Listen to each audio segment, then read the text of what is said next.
Ladies and gentlemen, welcome to another Skippy night here at KVK Racing Network. My name is Pimlet, and tonight I'm not gonna do it all by myself. Tonight I have a special guest, Matzah. Welcome to the booth. How are you doing? I'm doing well, thanks, Pim. How are you? I'm doing quite well. We didn't have a BRL race this morning, so I had to sleep in, and I really had to wait till this race was coming up. Do you know anything about Road America? It's in Wisconsin, has a lot of drafting, and it's pretty fun to race. Yeah, well, we're gonna see that, especially that drafting. I've seen some crazy thing in the public races, so I'm really looking forward to what's going on. Maybe let's have a quick look if we can actually go back to the track, see if we have some drivers who are already on the track. I'll see if I can get some timings up. It's always good to get that in. On the moment, nobody has done any time yet. That surprised me a little bit. It's a long lap. It's about 2.5 minutes in these cars.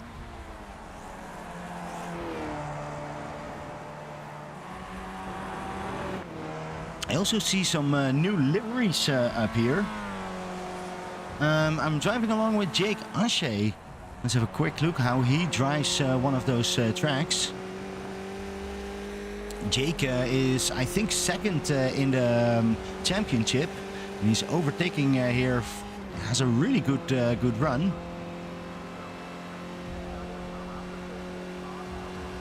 Jake is really our pit stop man. If you want to know any advice about good pit stops, always have to go to Jake. I do expect him very early in on this track. Yeah, with these the long lap times, there's not a lot of pit opportunities, so I think we're going to see a lot of people pitting on the same laps. Yeah, and I do see that Jake made a small mistake over there, couldn't go full through, but is trying to get back into his rhythm. He still has 6 more minutes to actually work on that qualification.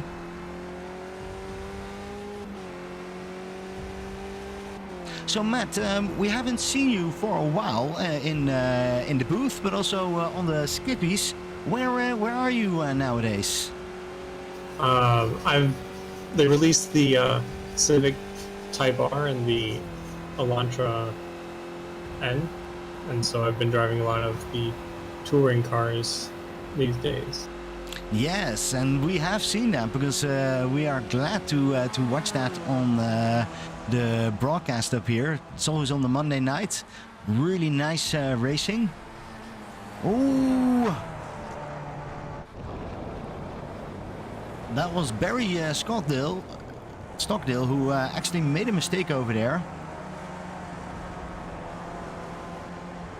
I'm a little bit surprised that we still don't see any times. I'm looking here at Nicholas Matzah, who's driving along with 3 other drivers, and they all 3 get a time. Nicholas Matzah is the first one who sets a time over there for 2:33, and Chess Weber and Ian Worrell is there as well. Look at that. Peter Lee comes in 4th place. Yeah, it looks like a lot of people are getting their times in now, so. And we do see that Nicholas Matzah is really carrying along a couple of drivers over here. Bryce Tolman is in there. And of course Ian Worrell is driving here all by himself.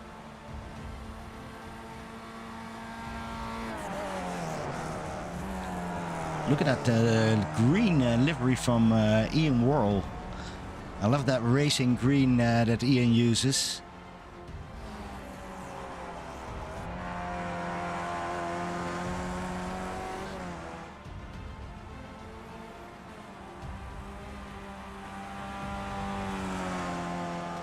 That looks new to me. I haven't seen that livery before. I'm just looking at that front. What do you think that's on the front? We can ask him in SF1. I will say it looks like a shark, but could also a little mouse. But I don't see Ian as a little mouse, more as a big angry shark. The side of Now it looks like a little chameleon. Yeah, now I'm looking longer and I can see a lot of things in there. Great to see all those liveries. I do have to say one to particular. Let's have a look. He didn't put a timing in yet, but we do see here Kurt Smith actually driving. And I'm not sure if we can see it already. I'm gonna have a quick look if we can some bigger cameras on his car, but if you look very carefully, that he actually has 3 or 4 people on his car. What I've heard that it's actually his friends who are watching the broadcast, and this way he can actually show their dedication to there. So awesome job from him. Currently not a time yet from him. Yeah, the Kurt Smith fan club. Yeah, it doesn't get too big because that skip isn't that big. I think I see Butler right in front of him. And then Dempegowski. Ooh.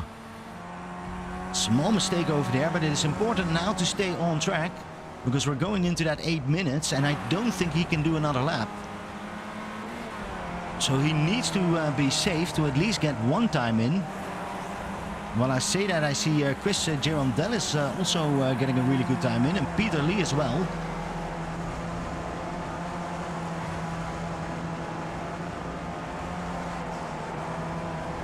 I think Jake Ashe had moved up to the 4th spot.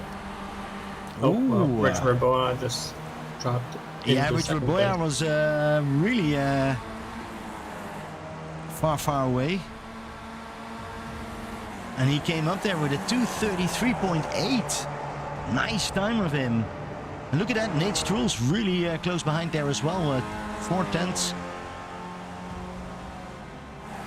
But can they do another lap? That's a little bit interesting. I wasn't 100% sure if they can actually finish the lap.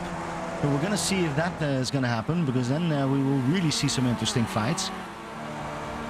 Yeah, I was reading in the Discord that the way it's set up is that if you're on a flying lap, when the time runs out, they'll let you complete that flying lap. Well, then have a quick look at Dempegowski, because he had the full lap draft, and now he's going overtaking Rich Butler. Look at that. Oh, that's going to compromise both of them. If you go in twice in there, that's going to be making it even more difficult. I don't think that that's going to be a lot faster, but I do want to say Ron's Rusty Pontenberg is actually going a lot faster. Let's have a quick look if he can go quicker. Whoa, 3rd position, 2:34. Really nice time of him. Rusty Pontenberg drives everything and currently very, very well. He's currently on that podium spot. What about Bryce Tolman? Hasn't put in a time yet. Is he able to do something right now? It looks really, really fast. He's right behind Nicholas Matzah. For sure that he has a benefit of that.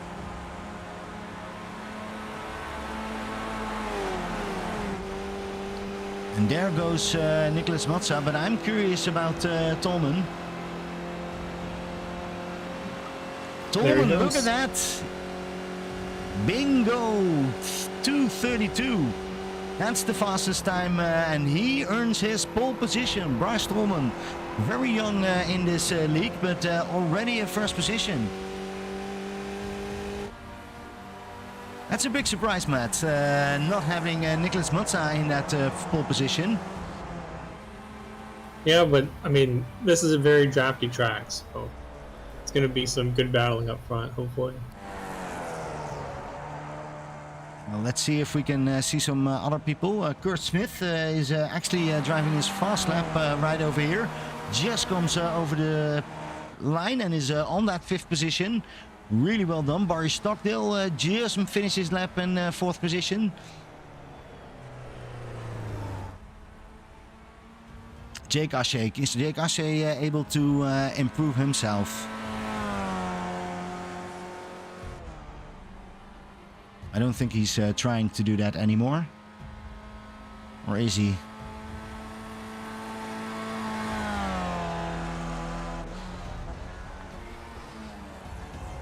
I do see Jake's passed the line. Yeah, Jake passed the line, but I do see that Melody Jones has not done that. And I have to say, she has a new livery. Look at that, new livery. Wow. It's gold. Well, I hope that brings a lot of luck for her. Currently on that 16th position, trying to improve up here.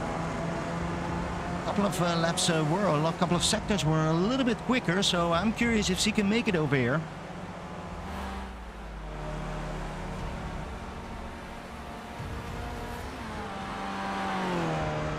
And Melody goes 2 positions up to the 14th position with a 2:44.6.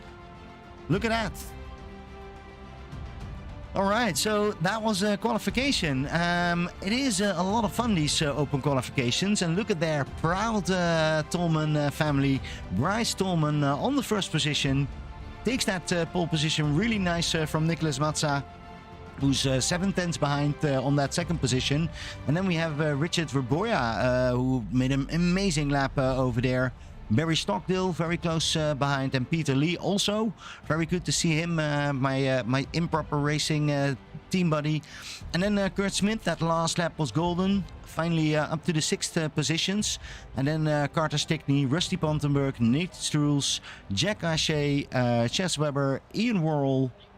We have some more drivers because this league is getting bigger and bigger. Rich Butler on the 13th position. Melody Chance, 14th, 15th, Greg Sharp, 16th is Chris Girondellis. I do expect a lot from him. I've seen a couple of races with him, and he is fast. I don't think he showed them all his qualifications right here. And then we have David Gray, Jack Snyder, Dan Pekowski. Was quick in practice, but I think they went something wrong in this qualification. He will have to work his way all the way up to a little bit higher. And then we see Joe Zubo, Christopher Guzzi, and Tim Holmes. I don't think Tim Holmes is going to start. I hope he is going to start one day, Matt. But for this time... hopefully soon. Yeah, but for this time, I don't think he will be on this was in this qualification. So what do we expect with this start? Walk us through it. I think the first few laps are going to be a little kind of order setting and pack setting, right? You're going to find the people who are around your pace and you're going to stick with them. And we're going to start to see who's willing to work with other drivers and who's willing to kind of put themselves in front of the group that you're in. Yeah, I think you say that really well. I think it's going to be all about cooperation in this track because there is a lot of drafts. You can go a lot quicker. But does it really help you? I think we saw that in the qualification, Dan Pegowski fighting. That wasn't his fastest lap. And I think we need to warn for that. I think they're still busy on the introductions and talk all the rules through. I do see a couple of them already on the track. Great to see that. Yep, and Dave Gray is a newcomer to the league. So this is his first race. Oh, nice. Yeah, and I mean, speaking to the draft, Bryce Tolman was behind Nicholas Matzah as you were showing, and his qualifying time was almost 8/10 faster. So even though he wasn't in the first spot, he was noticeably quicker in qualifying. So the lap time is going to be kind of different depending on who you're with and how much you fight the person you're with. And I think the pit strategy is going to be a real big difference maker here. Yeah, we're all waiting for those lights to go on. Always takes a little while over here. See, Barney gets his communication up and running. And I don't see anything yet. Tires are getting colder. It's going to be even more troubles in that first pit. And I do see the lights go on right now. So we are ready to go. Bryce Tolman can actually make that start. Nicholas Matzah right behind him. And here we go. Bryce Tolman has a good start. But I also see Richard Verboya immediately going behind Nicholas Matzah. Look at that. They're trying to get position. Peter Lee is getting in there on the inside. And look at this, Bryce Tolman. And it looks like everybody comes through. Oh, I do see a couple of people crash. Ian Worrell and Chris Girondellis actually went off over there. I think Kurt Smith and Barry Stockdale might have gotten singled up. Oh, look at this. And that Nicholas Matzah immediately takes position from Bryce Tolman. And together with Richard Berboya, they actually make a pack over here and are running a little bit away. Next to that is Peter Lee, Nate Strules and Jake Ashe. Rusty Pontenberg is trying to stay behind that group. Oh, we do see here already troubles for Peter Lee. He's getting passed by Nate Strules, and oh! That was a weird situation. I do see some net coding going on.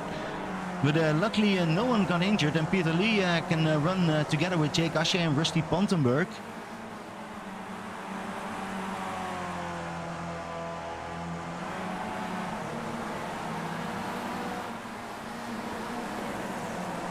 Look at this, we're now trying to run with Peter Lee, but Peter Lee is actually on the 4th position because it's Nicholas Matzah together with Bryce Tolman and Richard Berboya who are on that 1st position. And there is already 4 seconds between those guys. We're not even finished in the 1st lap. Look at that. Yeah, I think having to get around Nate Strules and kind of compromise your line a little bit. You're losing time, and on these turns you have a lot of time between turns, so you have a lot of time to think about the consequences of your actions there. Yeah, and we do see that Peter Lee also tries to get into a rhythm, and he nearly can make that move with Jake Ashe. Because Jake Ashe, whoa, and we see someone, we see Nate Strules there all the way going down. Look at that, he went off track. Looks like Richard Berboya might have spun as well. Coming out of Canada corner. Oh, let's have a quick look how that went. We already see him going off over there. Oh, he just a simple crash. Does seem that he's a little bit hurt. So then it's really up to Nicholas Matzah and Bryce Tolman to go over here. Look at this. First it was only Nicholas Matzah, but he has Bryce Tolman that he can fight up here. I do see there's a fight going on, and Chris Girondellis goes off track. Can go back safe on track, but that makes it 3 wide over there. Interesting. I think Carter Stickney wins the most out of there.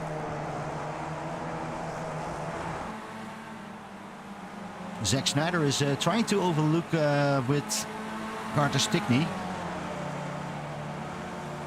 Looks like a few people are starting to find their racing buddies. For P3, we have Peter Lee and Jake Ashe. We're both strategically smart, so I think they may be able to make up time. Yeah, we do see that Chris Girondellis now is overtaking right over here from Carter Stickney. Back on track and immediately very fast. But Carter Stickney goes really close in there. I'm curious to see if they can make that happen. Because the more they fight, the more they are having difficulty to actually catch up with Rich and Dan Pagowski in front of them.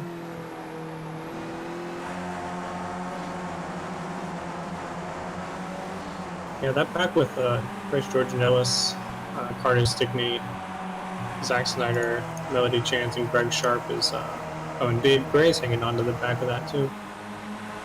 I think that's our biggest group. And then Joe Zubo, Kurt Smith, and Christopher Boozy are have that big group in their sights, but they may need a little assistance. Yeah, they need some assistance, but we have that assistance because we can actually also need to make a pit stop. So that will definitely help them. Maybe if you take a good pit stop, people in front of you make mistakes.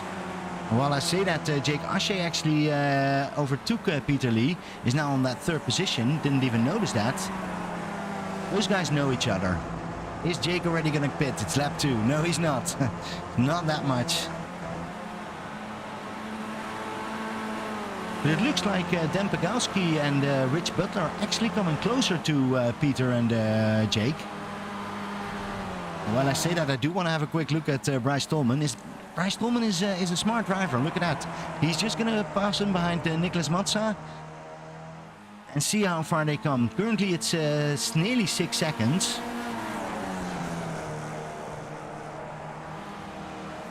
And while I say that, we're looking at Kurt Smith in the first corner together with Joe Zubo.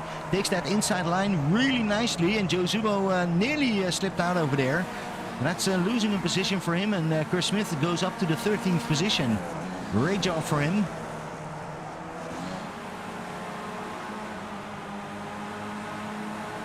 Yeah, it looks like Carter Stickney and Chris Jordan Ellis are kind of pulling away from that bigger group we saw earlier. Yeah, and here we see Joe Zubo coming back to Kurt Smith. He's not done yet. Oh, and this is going to make it very tight. And he wants to have that inside, and he does have that inside line really well.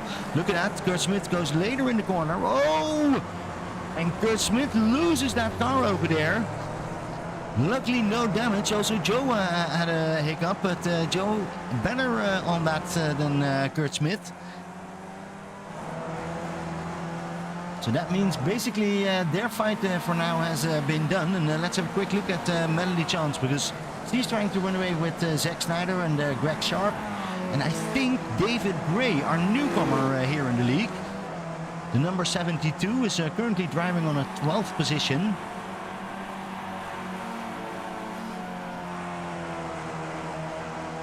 Oh, we have a tangle up here. Yeah, that's an interesting tangle. How did that actually happen? We saw that Christopher Guzzi...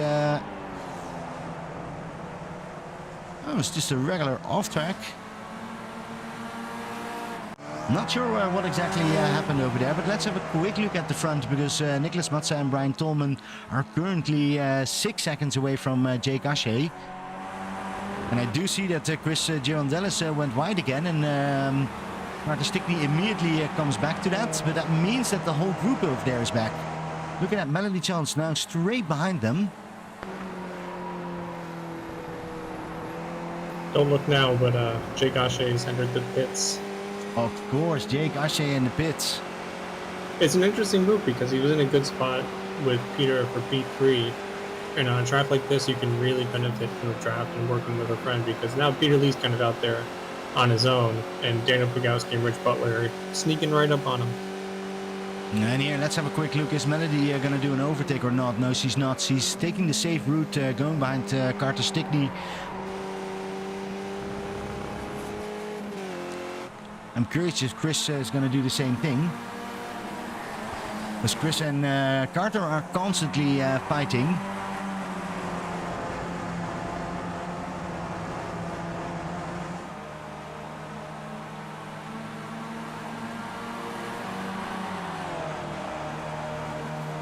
And we do see that Jake Ashe came out on 16th position, is right behind Richard Raboya. That could actually be an interesting duo together. Because they're both quick, have shown that in the qualification. Especially Raboya, so curious to see what they can do.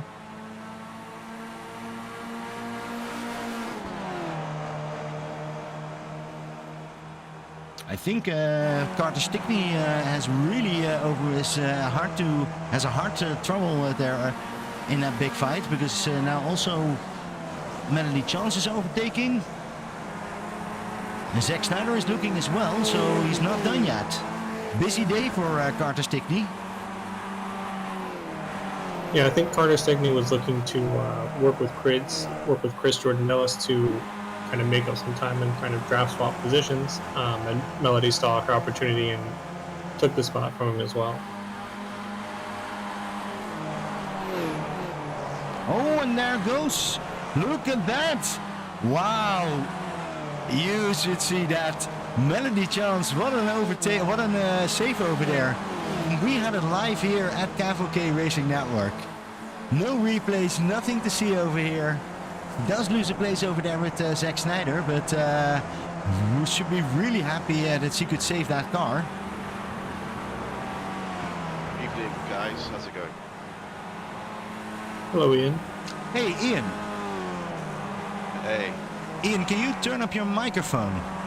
Because we can't hear you. All right, and we do see up here Carter Stickney, and I saw some people going into the pit. It's not Melody Chance because she's still running, and now needs to take care of Chris Girondellis. Yeah, I think Peter Lee was the next one in the pits. Is that better? All right. Yeah, and there we see also Greg Sharp going into the pit. So Ian, what happened in your race? My computer locked up. Just everything was locked up. I had to reboot.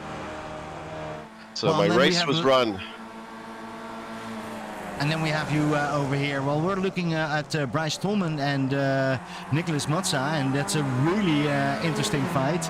Bryce Tolman seems to have done with his drafting and is now pushing Nicholas Matzah really, really hard. Look at that, they're glued to each other.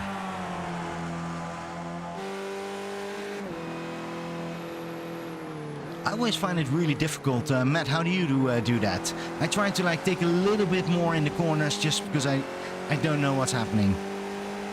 Oh, I generally, when I'm not close to someone, I'll lift way early and then brake a few, 10, 15 feet before a normal dude, just to make sure I'm not pushing them off.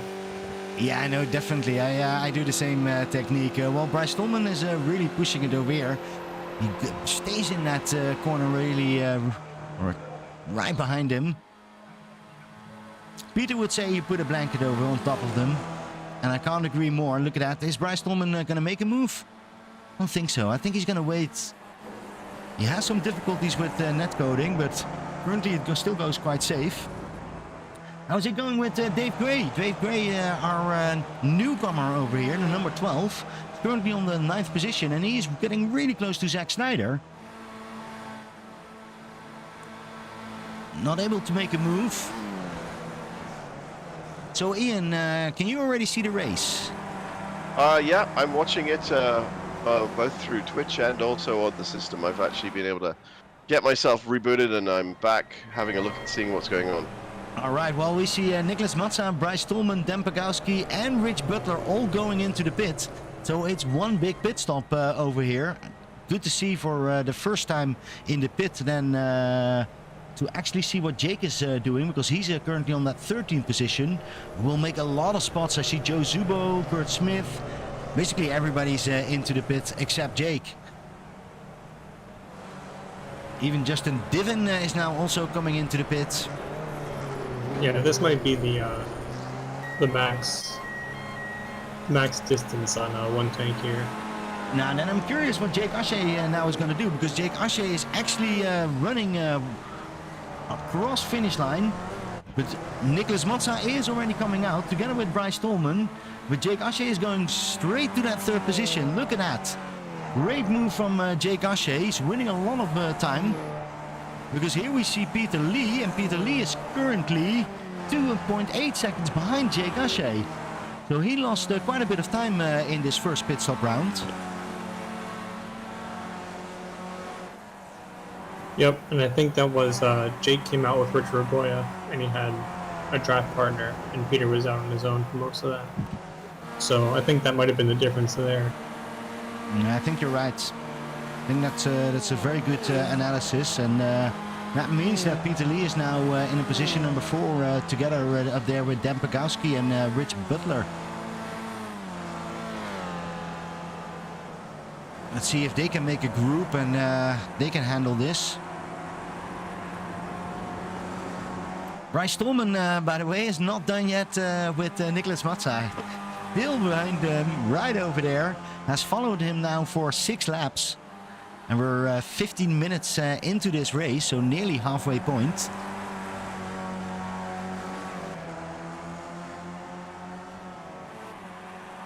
It's impressive. It's one of the first drivers who can actually follow Nicholas Matzah here in the SF2.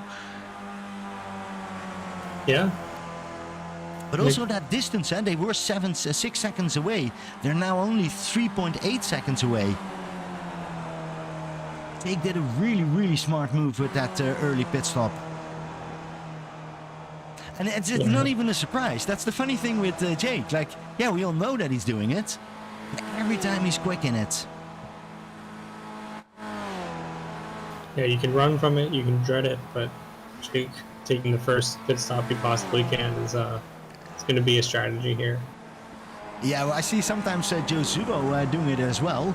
But currently he's not in the best position, number 12, right behind Zack Snyder. While we do see that Bryce Tolman has a really good exit and he can overtake over here. I want to make sure he can overtake. If he wants to do it, he can do it right here. And that's what he's doing. He wants to take that lap over there. And Bryce Tolman retakes that position, that pole position that he had in qualification. Obviously not. No, Nicholas Matzah is coming back. Look at that. Interesting. Too wide in that corner.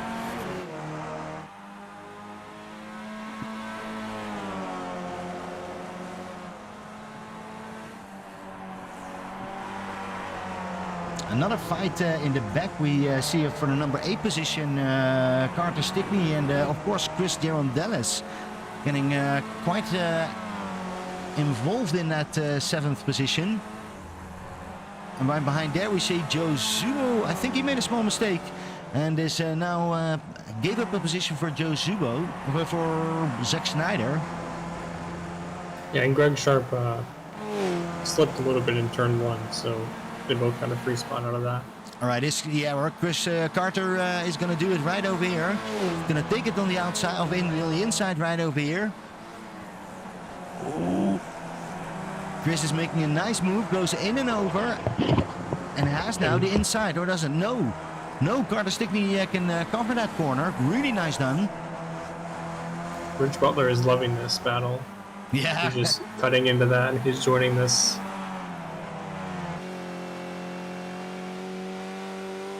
Melody Chance is a little bit behind them, but with a little more battling, I think 1 or 2 straights, and she can make that time right back up and join that group as well.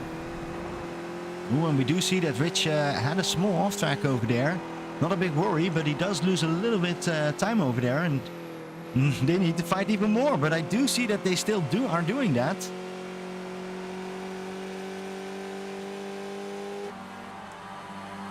Yeah, it looks like Bryce Tolman and Nicholas Matzah up front are starting to get a little more racy now. They were swapping positions on the back straight into Canada corner. That's good to see. That's also something I really hope for SF1, that we're gonna get some real nice fighting, and not the driving, just the tactical driving. But you need to do that sometimes, and this is definitely a track where you need to help out each other.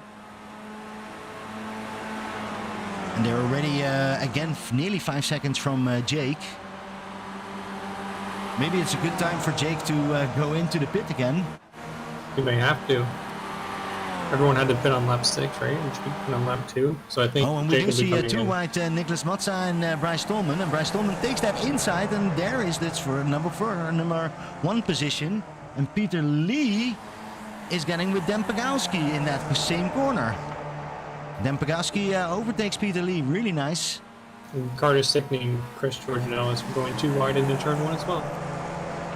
And Chris Gerondelis takes over. Well, let's have a quick look who's going to be the next one out. That's Melody Chance. She's on her own. Otherwise, there would be an overtake.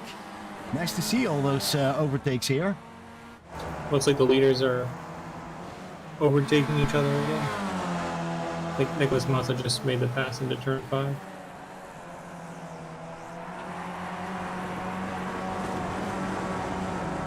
I'm not sure if Nicholas Matzah was expecting this. We would all think that this would be his last race. No pressure for the stewards, but he is just really fast. But this time he has a companion. Bryce Tolman is right over there. Hasn't lost any time over there. And you're going to remember, with this draft, he's going to have a quicker pit time than Nicholas Matzah. Nicholas Matzah nearly goes off track. But that doesn't, it's not worth it. All right, let's go quickly back to Carter Stickney and Chris, because they are gonna do something similar. And we see Chris going off track. And that means that this gonna be Carter Stickney's going on the outside, a lot difficult. But he had no other choice over there to do it. And that means that Chris can come back quite nicely.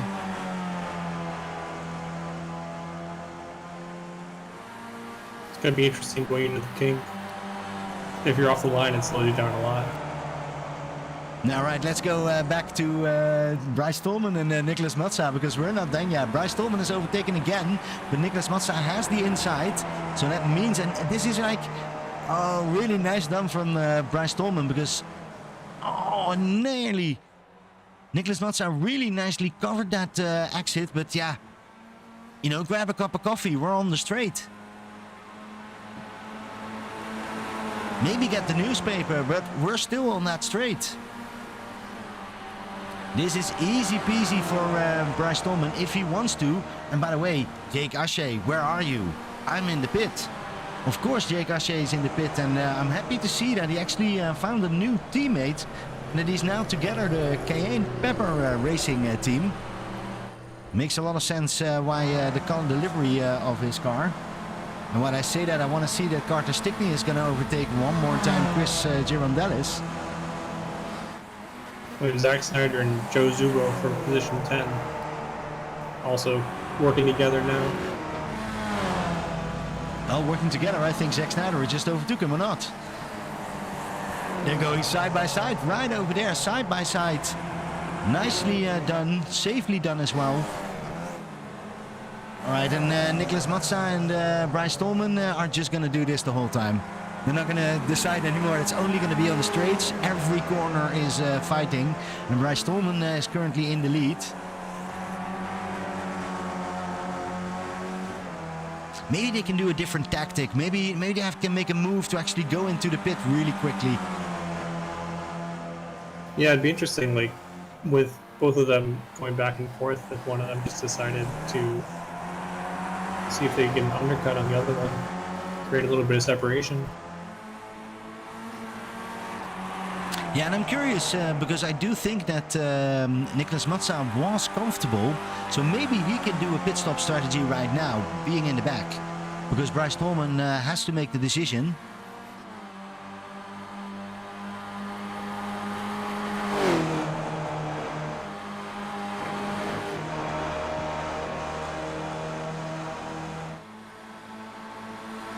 A little bit behind there we see Dan Pegowski and Peter Lee, basically in the same distance right now. And Dan Pegowski is going to make the same move as Nicholas Matzah did with Bryce Tolman. And yes, he is. He's going to overtake over there. Oh, and there goes Bryce Tolman. Bryce Tolman made a mistake. Or mistake. Didn't go as planned.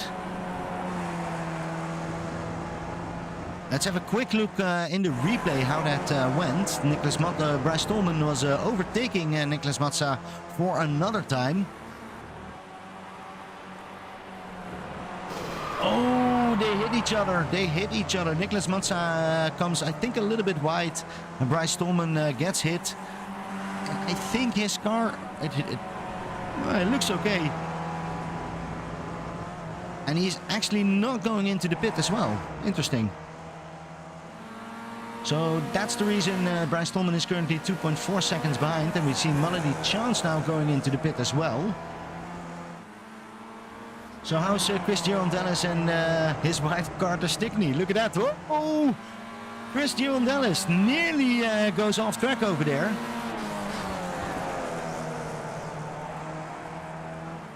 We're getting very familiar with each other's driving styles. Yeah. This has been doing it from lap 1. We're now in lap 10. We still need to go a little bit further, but this is going to be very interesting to see. We see Kurt Smith actually going into the pit. Richard Raboya, Craig Sharp, Nate Strules.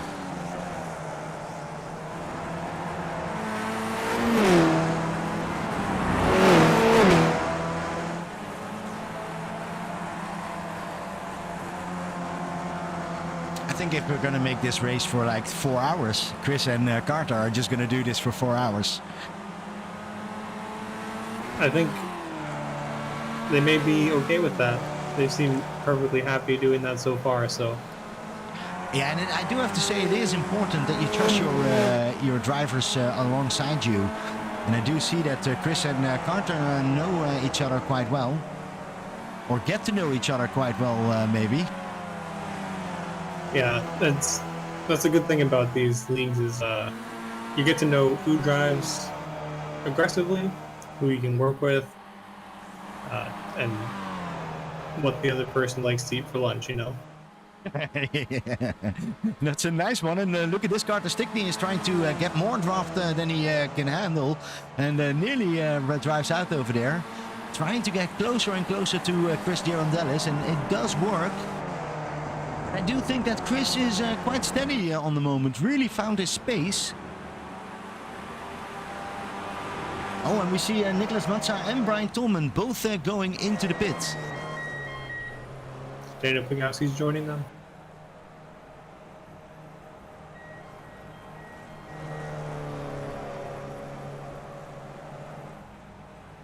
And suddenly it's quiet on the road because everybody goes to the pit. Brian Tolman, Dan Pagowski, Christian Derry, Carter Stickney, Rich Butler, Joe Zubo, Zack Snyder. Now, Dave Gray, did you got the message? Yes, he got the message. Also, he goes into the pit. Next to run the last turn is Jake Ashe, who's done with his pits, so we'll see now that he's coming up the front straight. Well, if we do it correctly, then Nicholas Matzah is now getting out of the pit already. Bryce Tolman's right there. And Jake Ashe is coming out right in front of Dan Pagowski. Then Dan Pagowski made a really nice move again, and Peter Lee is really the one that gets hurt every time we do pit stops. He keeps moving backwards.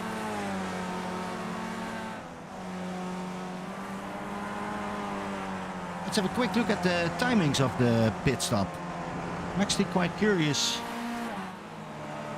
Yeah, Peter Lee is the slowest one in the pit stop. That is, I think the cause of it. And look at that, Nicholas Matzah, 9.3 seconds in the pit stop. He wins, I think, 3 seconds just on that pit stop. Did he take enough fuel?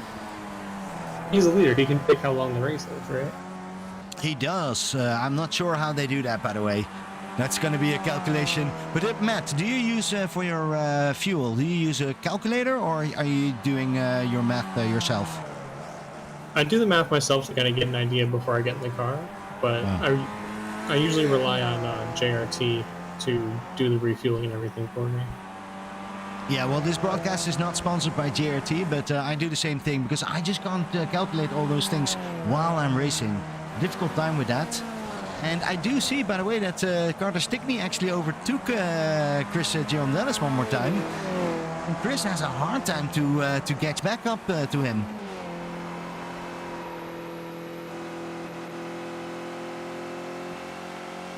How's Kurt Smith doing? Kurt Smith is currently on the 12th position. You can see even his helmet, he has his friends over there. That's dedication. Maybe Kurt Smith is actually those three guys standing on each other's shoulders, driving a race car. Well, currently on that 12th position, but getting closer and closer to Zack Snyder. Could be an interesting fight for the last 5 minutes of this race. And while I say that, why don't we go to our favorite couple, Chris Girondellis and Carter Stickney. Chris is coming all the way back now. Looks like Carter got a good exit, but with this draft, as long as Chris can keep in it, they'll be able to make the time back up. It looks like after that second pit cycle, the top five was pretty split up. Looks like Dan Pagowski might be making up some time on Jake Ashe, but that's a nice one from Dan Pagowski, coming all the way back, and he's now on that 4th position. You do see a changed Dan Pagowski. I'm not sure what happened, but he grew a lot in this league. And currently on a very steady position. And look at that, Kurt Smith, 1:32. Remember that when we watch Formula 1. 1:2:32 for Kurt Smith. Ow. Dan Pegowski is now overtaking Jake Ashe. They know how this works. And No, Kurt he's Smith not. and Zach Snyder going side by side through turns 1, 2, and 3. Well, what do you think then about Christian Dennis and Carter Stickney doing the same thing? Trying to wheel each other. Chris is really making that tight corner. He has to, because Carter Stickney is holding him to that.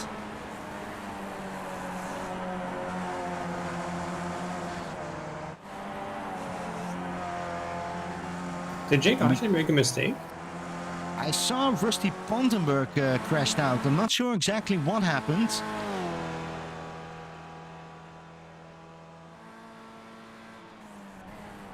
Looks like Dan Pegowski is on the side too.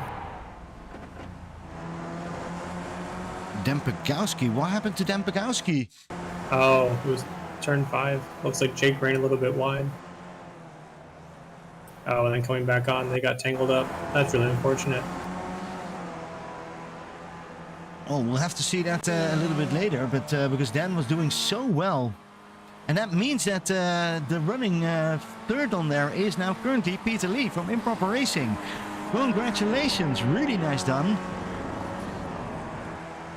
Little secret, in our team we call Peter our Steady Eddie, or at least I call him Steady Eddie, because he always finish. And that's exactly what you see right now. Maybe he can't pick up with Bryce Tolman and Nicholas Matzah, but he does get into that third position quite nicely. And he's currently 6 seconds away from Carter Stickney and Chris Girondellis, who are fighting hard over there. But they're catching Jake up to Jake Ashe. Ashe. Yeah.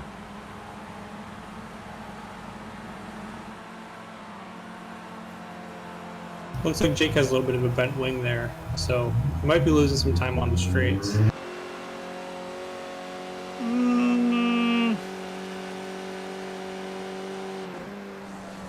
Oh, we do see that, yeah, really well. That's why you're in the booth up here to see these kind of things. If you look at the front damage, how much is that gonna hurt you? I can't put it in numbers, but you definitely feel it. Especially in these cars, you need every kilometer per hour you can get. So if you can hang on to the back of Carter right now, it might help him keep some more positions. Because Rich Butler is not like breathing down his neck right now, but I mean we still have. Oh, is this the last lap? 2 minutes. So Nicholas Matzah could actually seen the last lap. I think he can make it. There's one more lap going. When I say that, there's a fight going on. Joe Zubo with Zack Snyder. And Joe Zubo is trying to go here up and over and is taking that inside line. That's hard to defend for Zack Snyder, and Joe Zubo takes that 10th position. Again, a top 10 for Joe Zubo if he can hold this, but Zack Snyder definitely wants to try this one more time. And I do think that if you look at this trio over here, Jack Ashe and Carter Stickney and Chris Girondellis, Chris is really trying to run away from those two guys. Make sure that that fourth position is at least stable. Hey, what happened to Nicholas Matzah? I didn't see, but Bryce Tolman brought it within draft range, so it could be a fun finish here. Oh no, Nicholas Matzah went into the pit again, I think, or not? No. Yeah, he went into the pit again. Oh man, we missed that. Completely missed that, but look at this, we're going on the white flag, and suddenly we have an interesting race, and Brian Tolman is taking that on the finish line over there. And now we have a last lap that's going to be very, very interesting. And you are saying it, Matt. He didn't have enough fuel. He didn't have enough fuel, so he took the risk. And now Bryce Tolman actually is leading this race. He's 5/10 away from Nicholas Matzah. This would be spectacular if Bryce Tolman suddenly can make this move. While I say that, I want to have a quick look at Chris Girondellis and Carter Stickney. Carter Stickney comes closer, but not close enough. Let's go back to Nicholas Matzah, because we want to see this race. Look at this, Nicholas Matzah. Is he going to do it again?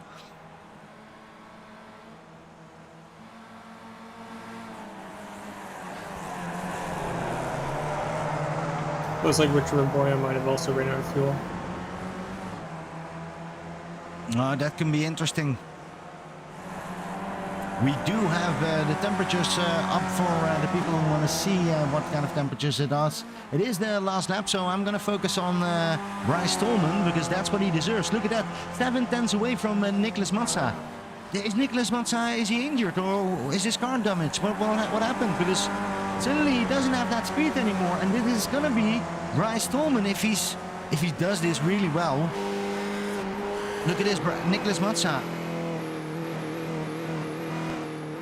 No, Nicholas Matzah is out of fuel again. You can hear it on his engine. Peter Lee's coming up. And Bryce Tolman, look at that. Bryce Tolman is going to take that first position very, very easily. And I even think that Peter Lee has a chance to come back.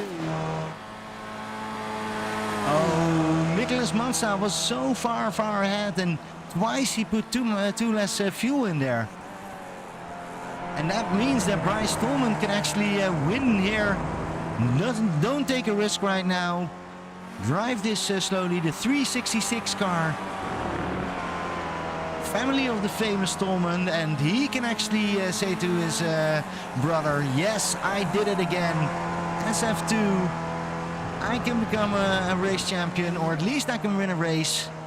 Really, really well done of Bryce Tolman. And we see Nicholas Matzah is going down the drain, while Bryce Tolman over here takes the first position.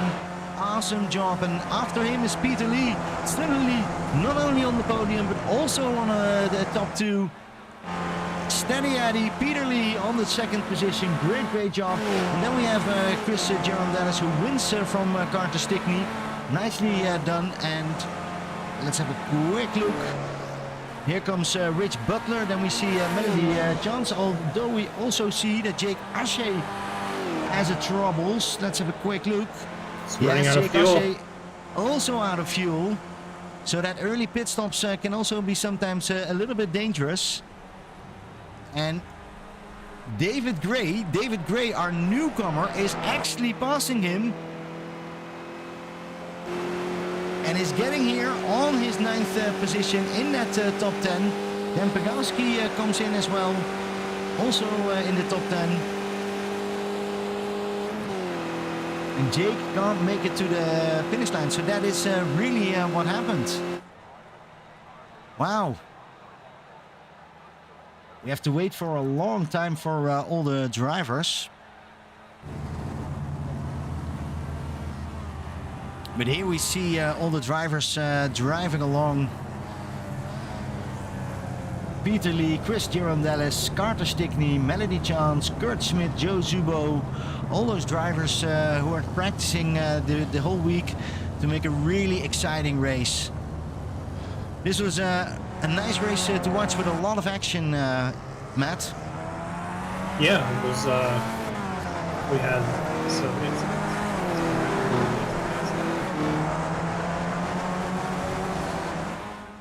we had it all, really.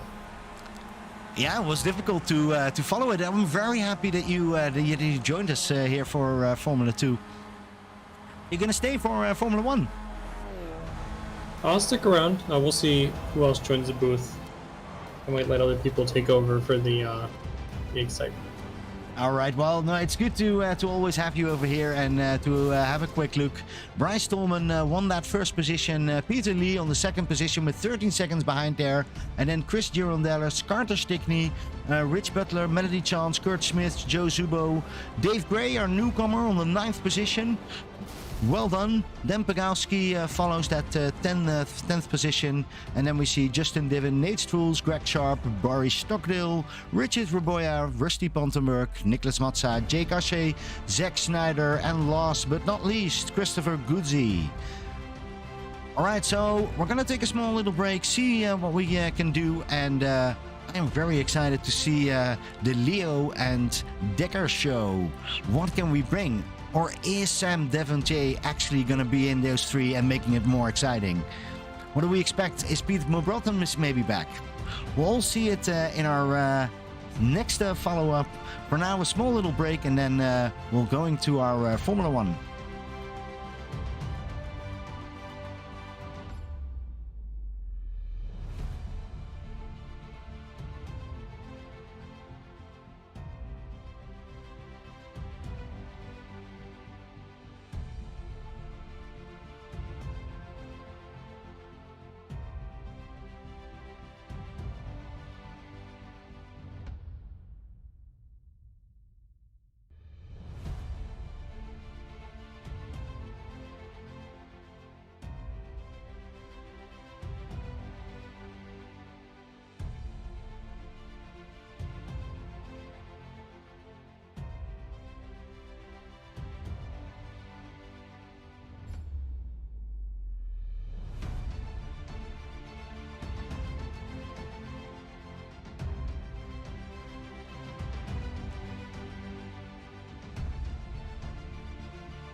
And welcome back to the Formula One race right over here. It's going to be an interesting race. I was very tired of that first race, and now is Peter Lee joining us here in the league. Peter, congratulations with your second position. How was the race for you? Well, thank you, Pim. Lap 1 was a little bit harrowing, but once I survived lap 1, it was actually a pretty calm race. And I don't know that I earned that podium spot, but I'll definitely take it. It was a lot of fun. Well, I can tell you earned that second spot because Nicholas Matzah ran out of fuel while going extra into the pit. Bryce Tolman was just really good tactic. Even Jake Ashe was running out of fuel, so I'm not sure what happened. Maybe, what were you expecting that extra lap, or was there an extra lap? Well, I did look ahead, and just given how fast the front runners were going, in my second stop, I did take on an extra lap's worth of fuel, and I think that might have saved me because it did seem like we needed one extra lap of fuel in that race. All right, well, we're now currently watching qualification of Formula One. Goes a little bit quicker. The 2:32 that I was mentioning in Formula 2 is now here, driven over here for the leaders. Leo Oktarov is currently on an 1:32.1 and is actually quicker in his lap times already. So let's see if he can make some move over here. Boy, that is just crazy fast. And, you know, it's, even though this is such a long track, 4 miles long, it's just so easy to lose a tenth here or there, especially if you miss perfection on the exits onto these long straights. You just bleed off time. And so these are incredible lap times. Yeah, because they're now into their last rounds. Peter, maybe you can take us away with Leo. Leo is currently in the carousel. What do you need to do for the next corner? Because that's a fast corner. Well, yeah, so Leo is just approaching what I believe is called Canada Corner. This is sort of the last sector of the track. And, it's the exits coming up here that really matter. As Leo comes up on this left-hander up the hill, there's a little bit of off-camber on that left, and then a pretty off-camber right. But the exit here is so important because it takes you onto... He couldn't finish that. On the fault line. Yeah, he couldn't finish that lap anymore. Let's have a quick look if we can look at the grid. I had it up here. Yeah, we see Leo Oktarov takes first position. Jeffrey Decker on the second position. And then we see Carl Dronke right behind there. I'm not going to even mention the times. They're all very, very, very close. Jeff Snavely, fourth position. Going to be an interesting battle with those four on this draft track. Mike Bowers, of course, will join that group. And then Scott Bell, our dangerous dad, on the sixth position. Very good. It's a long time since I've seen him in that top 10 this high. So great qualification for him. And then we see Michael Hounik, Philip Chete, Max Di Giacomo, Arjun McKenzie. Look at that 10th position. Coming from the Formula 2 is now, I think, his third race over here in Formula 1. And we do see that he's getting quicker and quicker every time in the qualification. Top 10, I think, is his best punch. Really, really well done. Gonna have a special eye out for him. And then we see Jason Berkheimer, 11th position, and then JR Hoops from 12th position from Shake and Bake. And after that, we see Steve Durr, Aaron La, Sammy Bridges, 15th position. Oh, I've seen him drive a lot quicker in a lot of public races. So that's a look out for him when he goes up the chart.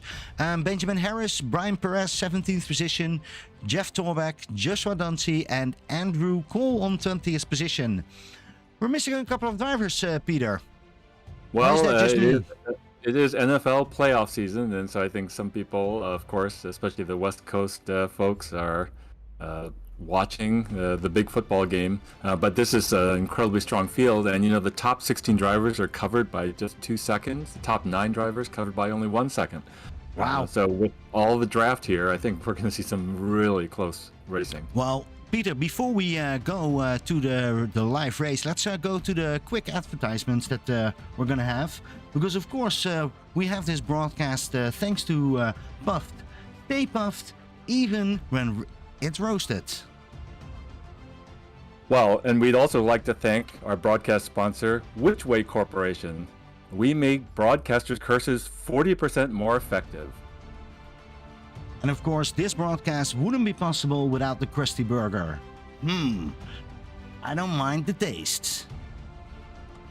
Yeah, that's where we are right now with these broadcasts. Even have to do our own commercials. But glad that we're here. With this money, we can pay good bucks to Matt Zepka, and he will give us a lot of inside information. I see that they're actually starting to line up already. Look at that. Well, Road America is one of these tracks that people love and hate both. It's a storied, famous track. It's a beautiful track, but it's so full of, we're getting off to a great start already. Yeah, we're getting off to a great start, and we see Leo Octarov on that inside. Carl Dronke is immediately getting behind Carl Drecker, and Jeff Snavely as well, and Mike Bauer. So it's only Leo that has that inside. Yeah, Mike Mahalanik is making a move on Scott Bell, and Max DiGiacomo on Philippe Jeté, as well as on RJ McKenzie. Boy, there's some too wide, but they're keeping it safe so far. Yeah, look at that behind there. So who's that red car? We saw one car dropping back a little bit, but even him comes back, and it's now one big line. Look at that awesome sight of the skippies. Yeah, I think that was Jason Berkheimer who dropped a little bit behind. Ooh. It looked like Philippe Jeté. And we do have a pileup in turn 3, and it's a number of cars. Andrew Mike Cole, Bowers was Philippe hit over Jeté. there. Yeah. And look at that, immediately those 4 drivers in the front who weren't hit are now able to run away. And we see that's going to make a huge difference over here. Boy, that turn 5 entry is a downhill, hard braking, 5th gear, all the way down to 2nd gear. And on cold tires, it can really catch you out. And I think that's probably what happened there. You also just aren't used to the draft yet, and so you're coming in with more velocity than you might be used to.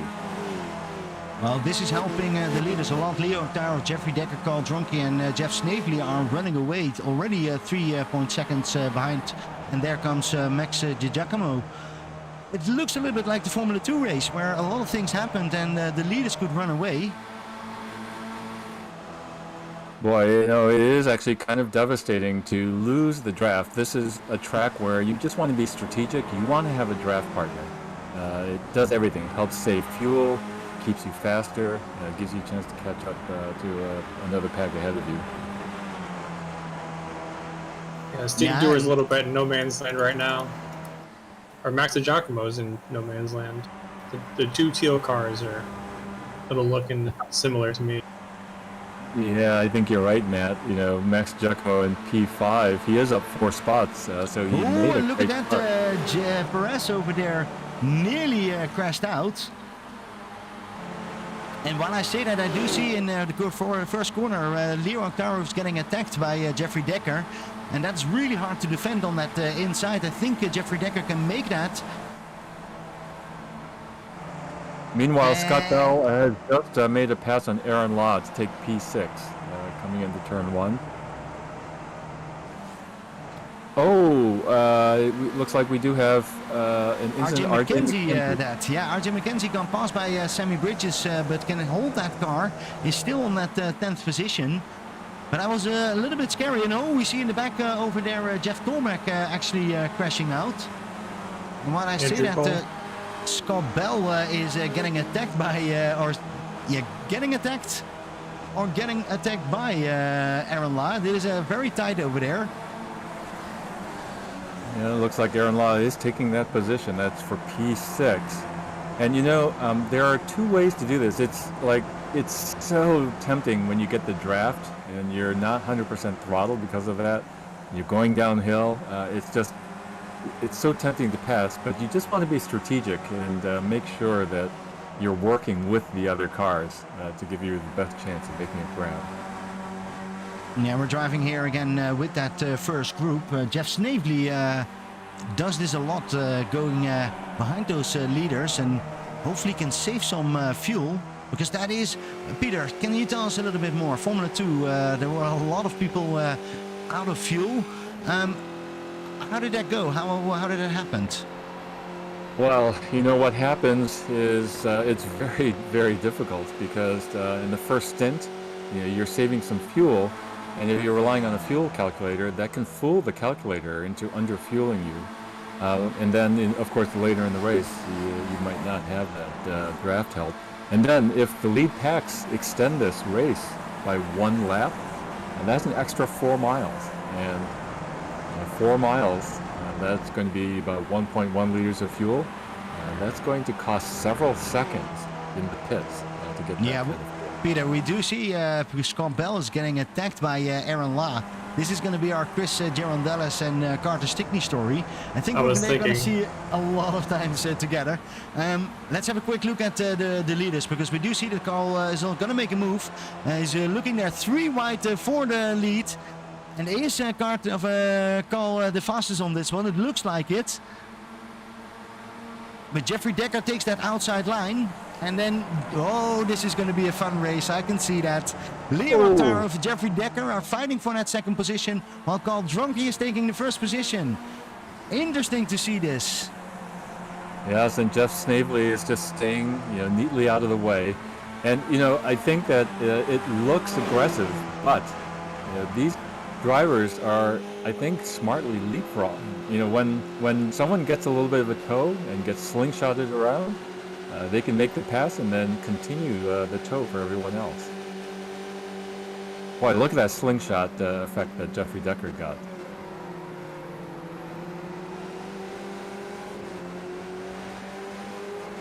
Look how close they are racing at each other. This is amazing. They're going side by side, and Leo Octaro just looks behind it and says, well, what are they doing?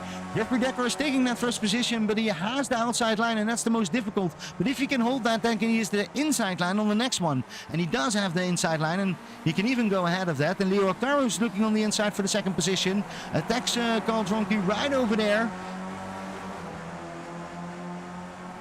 But it's really difficult here on the outside. I don't think it's ever... Did you ever do this, Peter?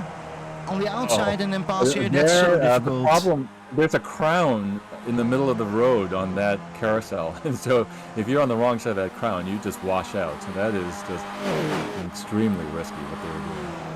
All right, let's go back to Scott and Aaron Law, and also JR Hoops, because they're really fighting hard. Look at that, JR Hoops is in trouble because Scott Bell's coming on the inside. Oh, right behind them, we have 3 wide almost, going into Canada corner. Steve Dewar. Yeah, Steve Dewar is going to let Sammy them go. Bridges. And look at that, Perez is making a move over there, or at least he can hold that position, but it takes a while. Oh, Steve Durr is on the best side, and Benjamin Harris takes a position from Jason Berkheimer. Meanwhile, that's giving RJ McKenzie a little bit of breathing room to hold on. Let's go 3 wide on the first corner when we're in lead position. Carl Dronke again takes that point for first in line over here. And Jeffrey Decker takes the second position.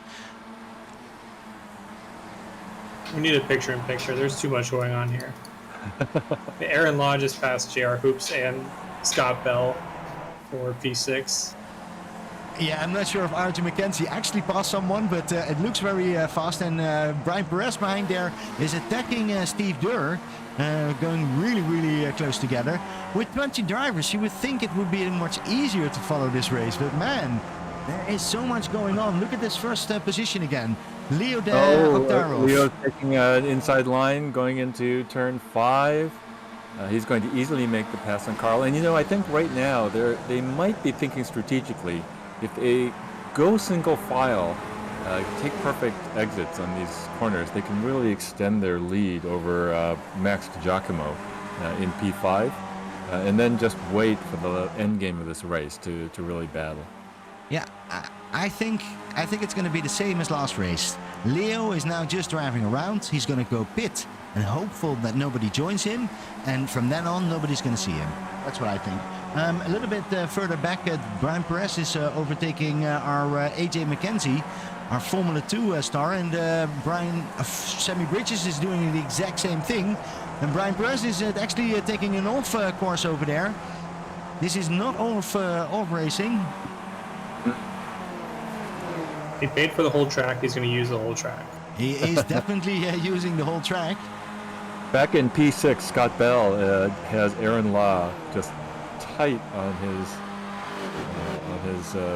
gearbox coming into Canada corner, and it's going to be interesting to see if Aaron's going to try to make a move here coming into Canada corner. Looks like he will. Aaron Law is going to make a move. Yes, he is going to make a move. But then you immediately go to the inside and whoa! Scott Bell nearly had him over there. You know, man, I don't know how you feel. You know, that pass is so tempting. It's somewhat ill-advised, but it's almost irresistible because you get such a strong toe back there. Yeah, it's really risky because if the person you're passing isn't willing to let you back in, you lose a lot of time.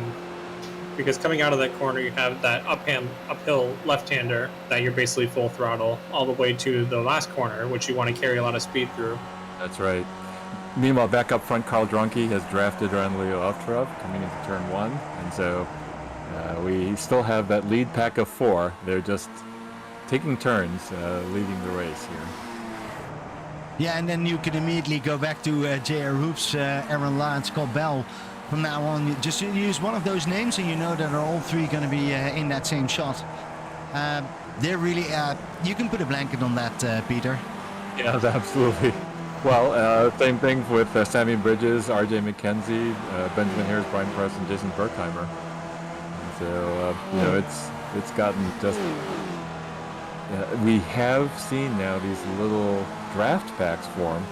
There are a few people out on islands. We see Andrew Cole, Jeff Torbeck, Max DiGiacomo, Steve Dewar kind of out on their own.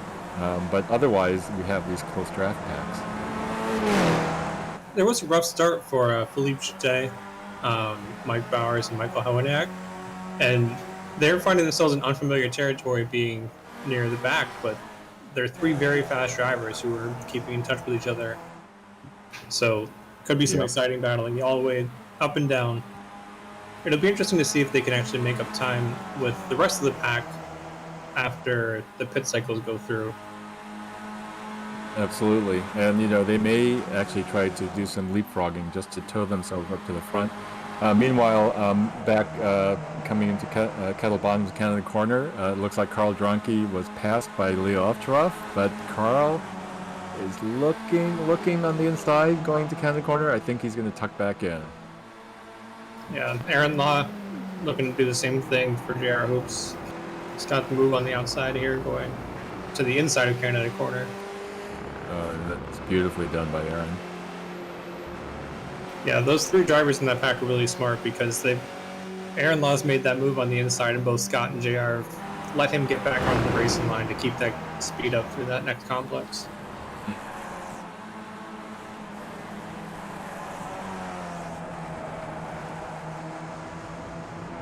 Well, now back up front, Carl Drunke is getting the draft around Leo Ovtcharov. And is this a replay or is this live action? I can't even tell anymore. It has to be live action because replay's 3 wide every time. And then Scott Bell is making his way around Aaron Law to take P6 going into turn 1. Yeah, and RJ McKenzie is overtaking Sammy Bridges right here, same position. That is really the position where the overtakes will take place. And when I say that, Leo Ovtcharov is trying to go in too wide with Decker over here, and is going to go to that first position. Drafting is so strong over here. Look at that. Well, yeah, you can really... And there they go. Carl Drunke and Leo Ovtcharov hit each other. I'm not sure what went wrong over there, but that was hardful. And Leo Ovtcharov can't move anymore. Finally gets that car back up. Let's have a quick look if we can see Oh, boy. What exactly went wrong? Leo Oktarov goes completely wide. All right, I want to see that one more. Yeah, and so Carl Dronke is back on track, but I can't quite tell if he is damaged. He probably is. That looked really weird. We'll have to see what the stewards say about that. But that means that Jeffrey Decker and Jeff Snavely are driving away from everybody else.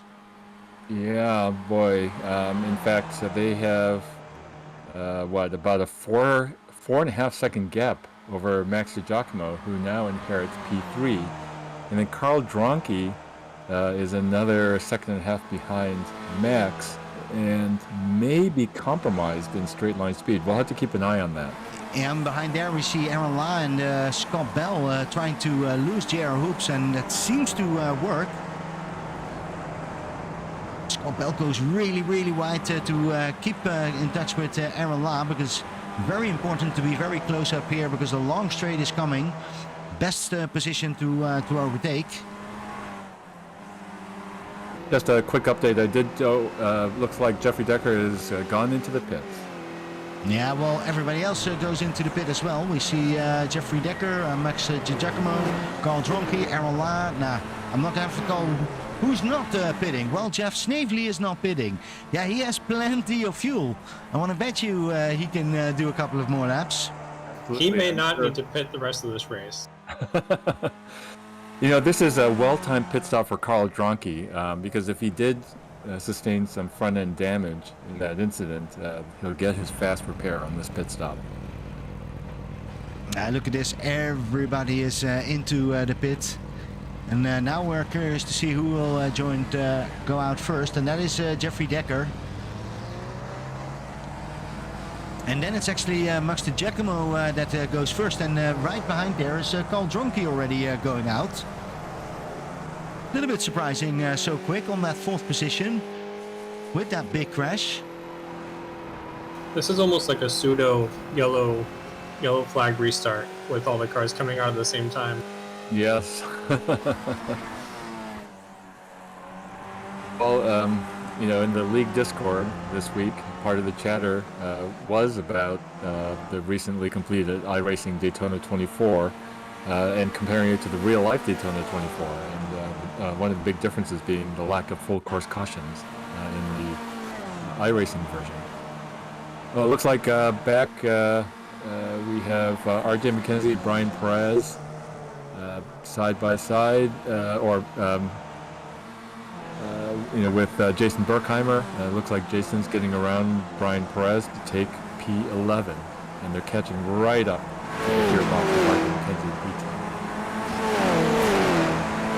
Looks like Carl Dronke had an off track, but no contact was made. No, but then it does mean that he will lose Max DiGiacomo, who's currently on that 3rd position. Bryce like a champ and is really steady. And he's 2.7 seconds away, or 1 second away from Jeffrey Decker. And Jeff Snavely still needs to pit, if he needs to pit. You know, with all of this happening, it's interesting to see JR Hoops up 5 spots in P7, and Steve Dewar up 5 spots in P8, and Sammy Bridges up 6 spots in P9. That's 7, 8, 9 set. They are on the move. Of course, Aaron Law is sitting in P5, is up 9 spots from where he qualified. Yeah, and that's really our hard charger. I do see, guys, Jeff Snavely is doesn't have an endless fuel supply. He is going into the pit. And I'm curious to see where Jeffrey Decker and Jeff Snavely are going to find each other. Yeah, Jeffrey's climbing the hill of the front straight right now, approaching the start-finish line. It will be close, but it looks like Jeffrey is definitely going to capture the lead here. And No, he's not going to take the lead because he still needs to come up to speed. And Jeffrey Decker goes up behind him over there. Yep. Look at that. All right. Yep.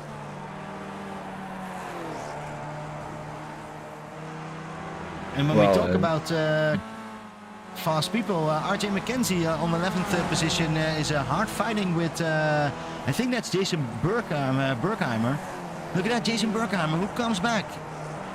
Oh, back in P5, Aaron Law is being attacked now by Scott Bell as they come around turn 3. And so it'll be very interesting to see. Scott will get a great tow coming down the Moraine Sweep hill. It looks like Aaron's going to try to protect the inside line coming into turn 5, but Scott's going to just have too much speed here. JR is closing up the gap to both of them as well, right back under there. Yep. I do have to say, this is so typical JR. Just wait till those guys are done with fighting, and then you're back on to the track. I do have good news. Leo Akhtarov is still driving again. 17th position. 4.5 seconds from Michael Hounik. It's not going to be difficult, or it's not going to be hard to make that a little bit better, but ooh, this is going to hurt for him for the championship. Yeah, it's this has big championship implications. Of course, with drop weeks, it's a little hard to understand until we get close to the end of the season, but you definitely don't want to have a finish outside the top 10 if you're Leo Ovcharov. No, and Leo is currently driving, or is leading the championship with 2 points ahead of Jeffrey Decker, and then Carl Dronke, who also had an incident. Michael Hounik had an incident. Scott Bell and Jeffrey Decker can do real good business over here. This race will be golden for them.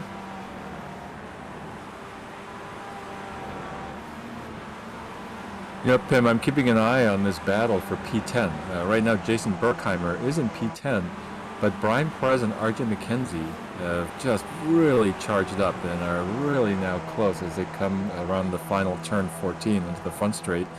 It looks to me like Brian and RJ are going to probably get a really good tow from... RJ McKenzie goes off over there. And that means that Brian Perez is going to follow Jason Berkheimer.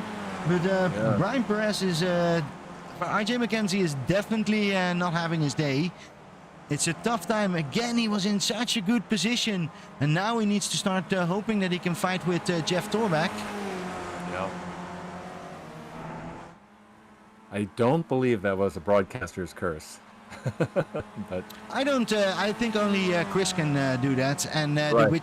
the Witchy what is it? The Wiki Wacky company? Wicked Way. The Wicked Way company. Meanwhile, back in the Moraine Sweep, Scott Bell is drafted around Aaron Law again, and JR Hoops is catching up as they come into turn 5. Steve Dewar and Sammy Bridges swapping spots. You know, when you're in the car and racing, you feel the urge to make these passes, but you also want to cooperate, because this leapfrogging, slingshotting each other around does help both drivers, as long as you're willing to then just optimize your lines and go single file. Well, Aaron Ladd doesn't want to, because he's going to overtake Scott Bell right away over there. And Scott Bell says, well, no, I'm going to do the same to you. Yeah, I think if these drivers could communicate in the middle of the races, I think they'd be saying, let's work together quite a bit. Well, would they? Because otherwise it wouldn't be a fun broadcast to watch. It would just be all driving in single file. I love this kind of racing, and Scott Bell is really putting the pressure on here. He's going to have to do that overtake right over here. Yeah, this is the Kettle Bottoms. It's one of the back straights, and another place where you get a very good tow, but it looks like Scott's going to be patient and wait till they get onto the front straight, which is a little bit of a safer place to try to make a move.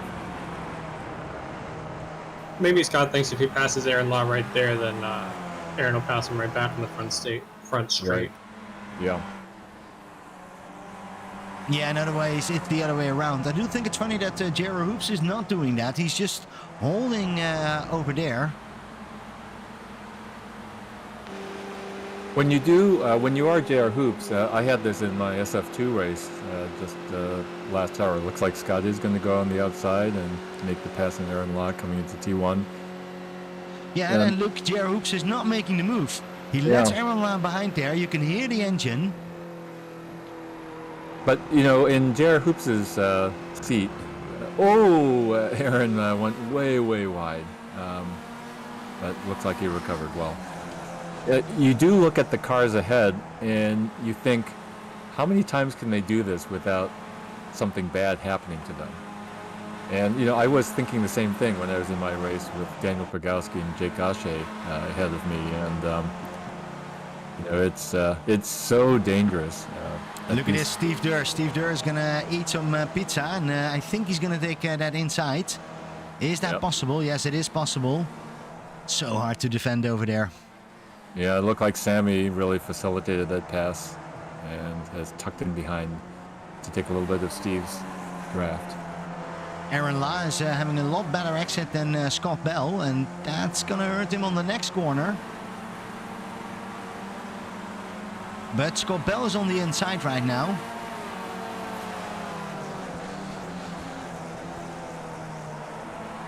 Yeah, it seems that they are working a little bit more together, and if I say that... Oh, and then Aaron goes on the outside of the carousel. Look at that! How is that possible? I have not seen this move yet. This is really okay.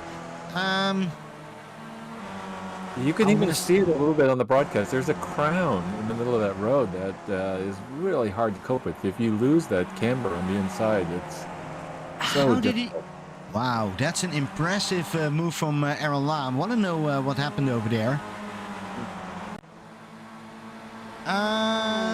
Yeah, this is really the biggest fight that we have currently. We see Jeffrey Decker takes the lead. Jeff Snavely 2.4 seconds. Max Giacomo, of course, 3:08. Does a really good job here, but is a little bit falling back from Jeff Snavely. Needs to look out that Carl Dronke is not going to grab him, because if Carl Dronke now can get the draft. Well, besides that Aaron Law, Scott Bell, JR Hoops battle for P5, Steve Dewar and Sammy Bridges are in mortal combat for P8. And it looks like Sammy Bridges coming down the front straight. Yeah, I can see that while I'm watching Scott Bell and Steve Durr going 3 wide. So we have an interesting race, and it's the first time that JR Hoops takes the position over from both of the drivers now. So now we see we're 26 minutes into this race, and now we see finally JR Hoops coming out of his shell and taking the lead from these 3 drivers. Great to see that. And no surprise, very safely and neatly done by JR. Yeah, we know JR from also other leagues, and I do have to say, if you look at his incidence points, it's just ridiculous how safe that guy drives. And Scott Bell actually says, you know what, I'm going to overtake you one more time. Yeah, you're absolutely right, then. JR is one of the cleanest, tidiest drivers we know. So it's almost unfair for someone like that to be also so fast like this. Yeah, true. And when I say that, I'm looking at Sammy Bridges, who is pressuring Steve Durr right now here. Going into the carousel, or... No, not going into the carousel. A little bit further back. Yeah. Yep. You're just about to come into the carousel, and... Oh, and I want to see what Aaron Law is doing here. He knows that he can take that. He's not doing it right now. So if you're in Aaron Law's spot, when do you start thinking about sitting back and saving fuel, and when do you think about continuing the draft swap? Saving fuel is so powerful at this track because, saving 1 second in refueling, these guys are covered by a blanket. And so saving 1 second in the pit stop over the guys ahead just gives you those positions for free without having to risk anything on the track. So I think just being smart like this can be helpful. I don't think it's that. Aaron Law has been fighting the whole time. I think he's just taking a little bit of time off, and he goes back in when we're 5 minutes continuing. Peter, what actually happened to your pit stop? Because I noticed that you had like the slowest pit time in the last race. Well, in fact, what happened is, I normally have my pit stop set to overfuel a little bit, and then I kill early to make it precise and short. But on this race, I was concerned that the race would go an extra 4 miles, and so I let the refueling go all the way. And I guess that ended up being the right decision, because several of the people I was racing against ended up running out of fuel, and I didn't. All right, while I say that, I see that Jason Berkheimer and Sammy Bridges went into the pit. And Jeffrey Decker is driving now all alone. Jeff Snavely is 2.6 seconds behind there. You can still see him, but it's far, far away. Scott Bell is, again, leapfrogging around JR Hoops, and Aaron Law continues to watch the action. The Three Musketeers. The three best friends that anyone's ever had.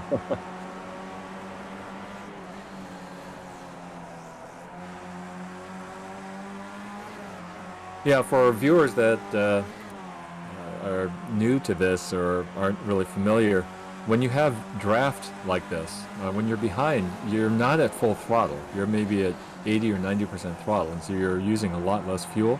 And that does make it a lot trickier to understand how much fuel you need when you come in for these pit stops.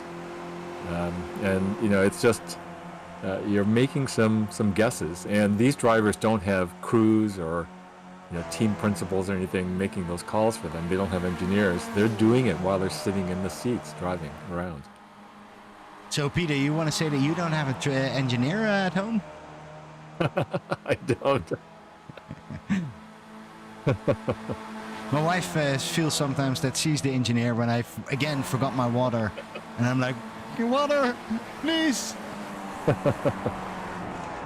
But no, Scott Bell's going really wide. This is going to hurt him, and immediately JR Hoops is going to take it. But then you see it again. Aaron Law, maybe you're right. Aaron Law is, again, not overtaking. Maybe he is saving fuel up here. Would that be the best strategy?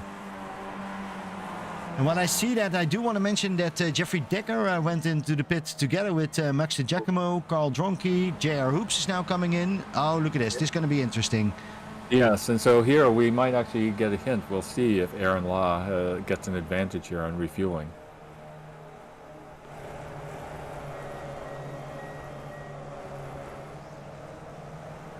Carl Dronke and Max de Giacomo are also really, really close to with each other. Right.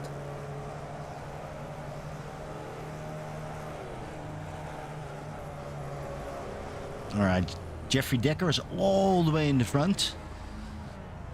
And he's now driving away.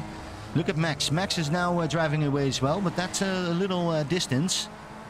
And Aaron Law is coming out of the pit together with JR Hoops. So those are actually going a little bit quicker than Scott Bell. At Bell, yes.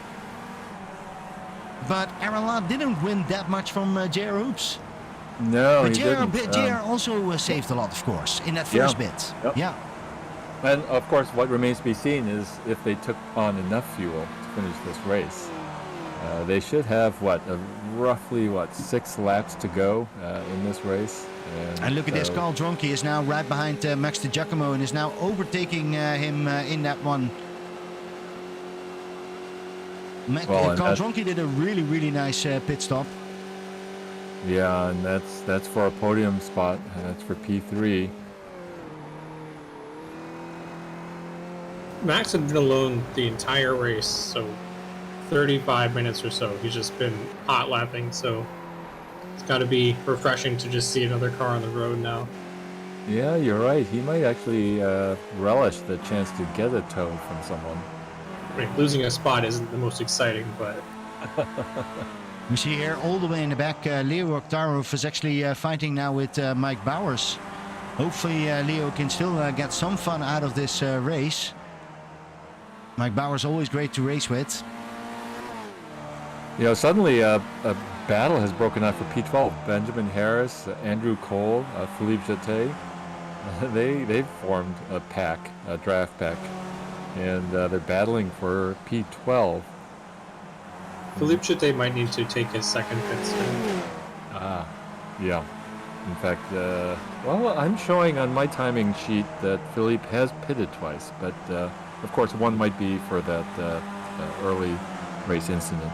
Yeah, and while we say that, talk about pit stops, Jeff Snavely is going into the pit. So that means he's going to be finished as well. He's currently 35 seconds ahead of Jeffrey Decker, but yeah, that's going to be a little bit different after this lap. Jeffrey is coming now to the finish line. Climbing the hill, crossing the start-finish line. And Jeff Snavely standing over here again, going and going. But again, it's the same thing what we saw earlier. Meanwhile, behind that action, Max DiGiacomo has drafted around Carl Gronke and has reclaimed P3 as they come into turn 1. Well, and behind there, JR Hoops actually lost the position on Aaron La. And has to now is going for position number 6. Aaron La took that 5th position really nice on that first corner. Probably the same way that Carl Dronke did that to, or Max DiGiacomo did that to Carl Dronke. Yeah, and Sammy glued to Bridges each did the other. same thing to Steve Dewar for P8.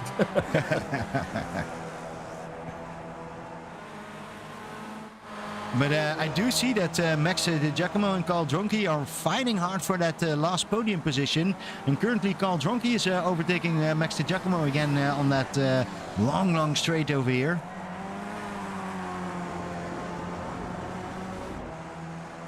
And another point, Jeff Snavely. Jeff Snavely is currently only 1.5 seconds away from Jeffrey Decker. He is really getting a little bit quicker, I think. You're absolutely right. I'm just looking at their recent lap times. It's a little cloudy here. We'll have to wait another lap or two just to see.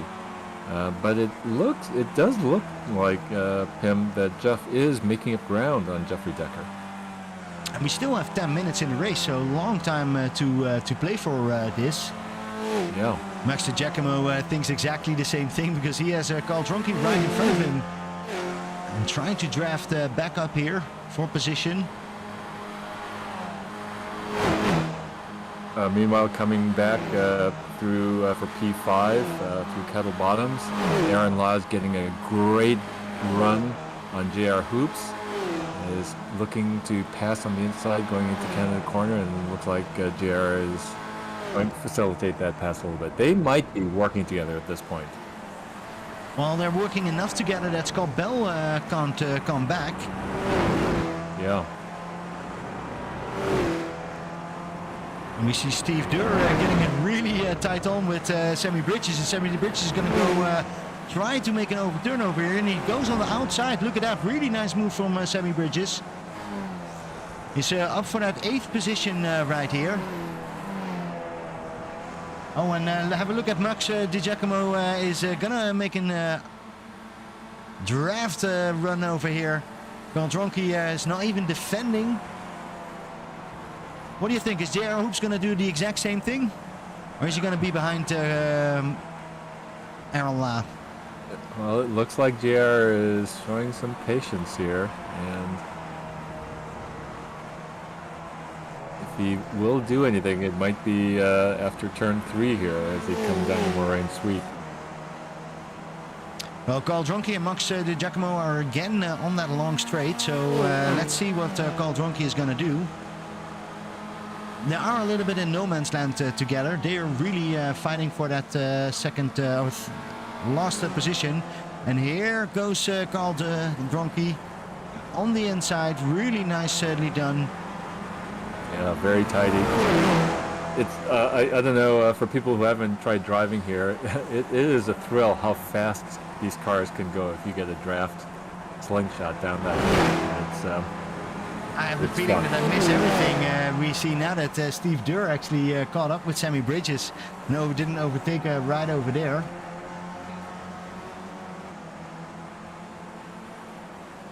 For P12, we have Ben Harris and Andrew Cole as a dynamic duo working together. Yeah, they look good, and there's another dynamic duo for P14, RJ McKenzie and Jeff Torbeck. They've been swapping positions pretty much, at the end of every straight. Jason Burkheimer, I think, went off in turn 3 on the first lap, and he's back up here battling for P10 now with our good friend Brian Paris. Yeah, Brian Press has a very funny Twitch account, Flyby9, I think, if I say that correctly. Always fun to watch his races, drives different things, but he's not completely focused on the skip, but also has a lot of other fun elements over there. Currently has a nice position over here for 10th position, together fighting with Jason Burkheimer. Oh, we have a big Canada corner piled between Andrew Cole and Benjamin Harris. And let's have a quick look. That was right behind where we were actually watching. Yeah. Oh, no, still quite clear to see the 521 from Benjamin Harris hit Andrew Cole, and that's difficult to overtake anything on that. Yeah, boy. And we were just talking, about how dangerous it is to try to make an overtake there, and that just really illustrates the point. So we're under 5 minutes to go. I think the next time around, if my calculations are right, Jeffrey Decker, our race leader, will receive the white flags signifying the last lap of the race. And so if that's true, then it'll be desperation and all gloves off time for all of these pairs of drivers that are battling with each other. I was just thinking, I think you guys thought the same thing in Formula 2, and then you went one more lap. If that's going to happen, we're going to have a fun time with Carl Dronke and Max DiGiacomo, because they're really fighting for that last podium position. Currently, Carl Dronke is leading with 4/10. So basically nothing. Well, it's going to be draft. really close on whether there's an extra lap or not. And if there is, like there was in the Formula 2 race, I spent the last lap not using full throttle, coasting into corners, short shifting in order to make it to the end. And I was carrying extra fuel. It was difficult to extend. Let's have a quick look before we nearly finish to this race. On the 14th position, RJ McKenzie, our star from Formula 2, is now here driving on the 14th position and battling with Jeff Torbeck. After that incident, always difficult to come back and get into your rhythm, but seems like RJ McKenzie has found it again and is winning currently from Jeff Torbeck. Hey, and you know what? RJ can say in this race, he was better than Leo Oktarov. Yes. Okay, so Jeffrey Decker is rounding turn 14, the last turn on the course. He's coming up the hill, and it's going to be very close, but it does look like Jeffrey Decker will extend this race by another lap. Oh, fun. Let's see how many people actually made the right calculations. Because we don't see any white flag from Barney, and that means that everybody needs to run at least one more lap. Jeffrey Decker. Let's drive along with Jeffrey Decker. What does he do? Why he's on that number 1 position, and probably is going to take over this championship lead. Well, now you just made his car develop a fuel leak, and now he won't be able to make it to the end of the race. That's the type of broadcaster curse you have, Tim. No. That's you got the wrong one. That's Chris Smurl. Chris Smurl is the only one who can do the real broadcast curse. Well, this is significant, getting this extra lap in the race, and it could affect how hard these drivers can go. Max DiGiacomo goes really wide. Completely misses that corner, and that is luckily for him that he didn't touch anybody, and Carl Dronke can actually go away, and that means that he's going to have a difficult time, because Aaron La and J.R. Hoops are now suddenly really close, and he needs to run for that 4th position. Too bad for Max DiGiacomo. Really good position on that podium, and now suddenly needs to fight for that 4th position.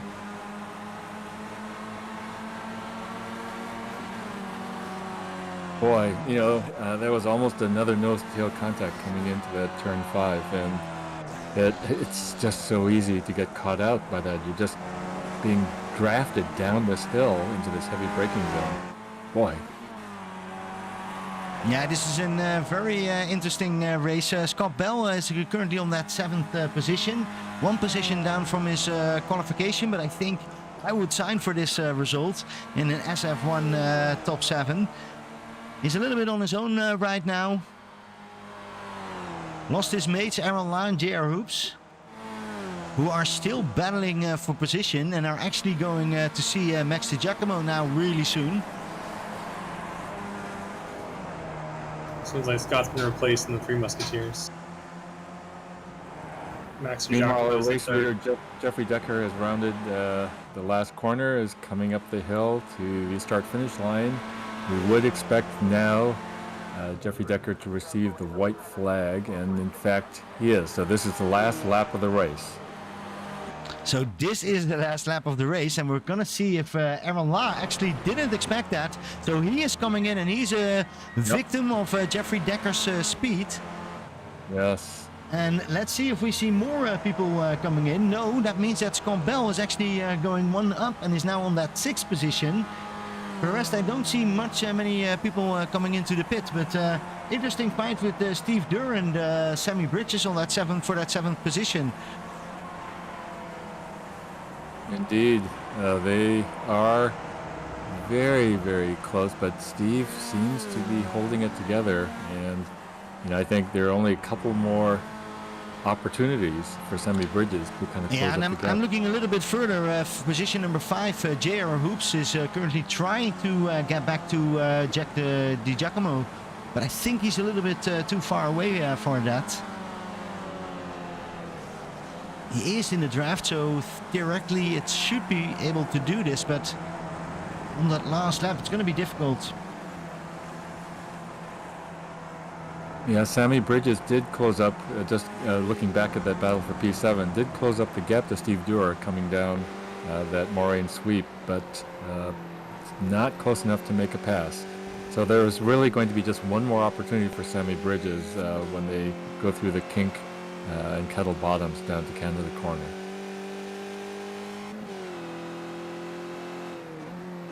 And what we don't know is if people are having to be a little careful with fuel here. And we do see then a mistake from Steve Durr. Is Sammy Bridges going to overtake over here? Aaron La did it on the outside. Sammy Bridges is not trying that, stays to stay in here. Of course, there's still a long way to go. And when I say that, I want to have a quick look at Jeffrey Decker, who is at the end of that row already.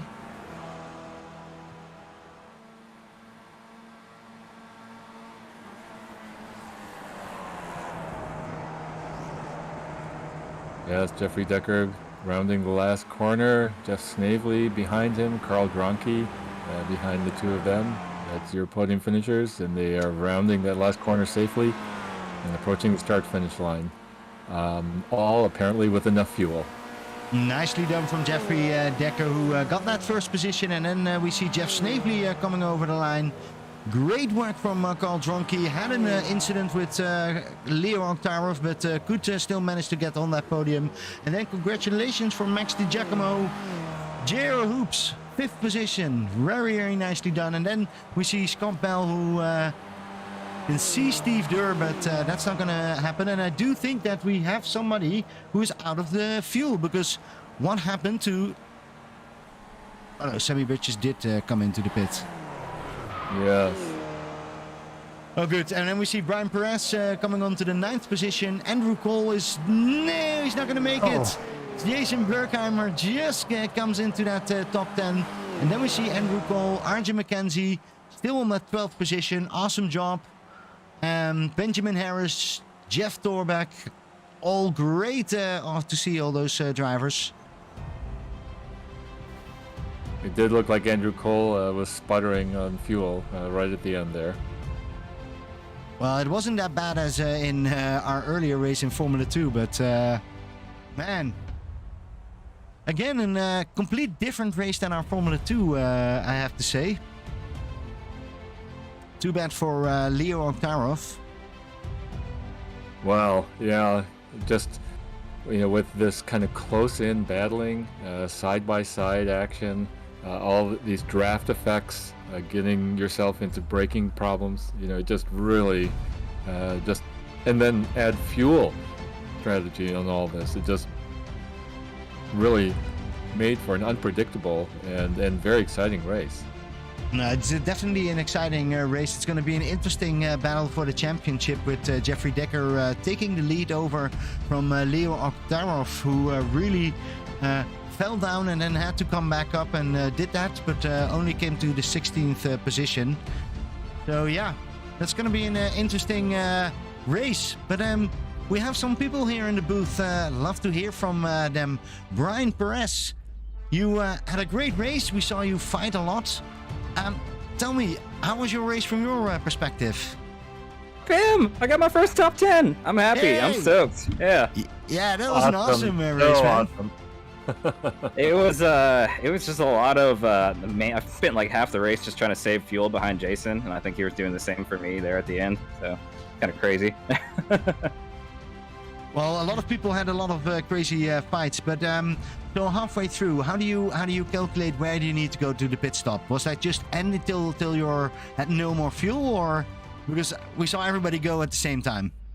Yeah, I was really worried because they had talked about like how SF2 a lot of people had run out of fuel, so I was like, we got to run this thing until it runs out just to make sure I can make it to the end. And honestly, that's what I did both times, and yeah, it was the perfect amount of fuel. I just literally just ran it until it ran out of fuel. So honestly, got a little bit lucky with that it worked out, but I just picked a strategy, stuck to it, and yeah, it worked out. Woo! It worked out. I love it, Brian. I think we always watch your stream, Flyby number 9.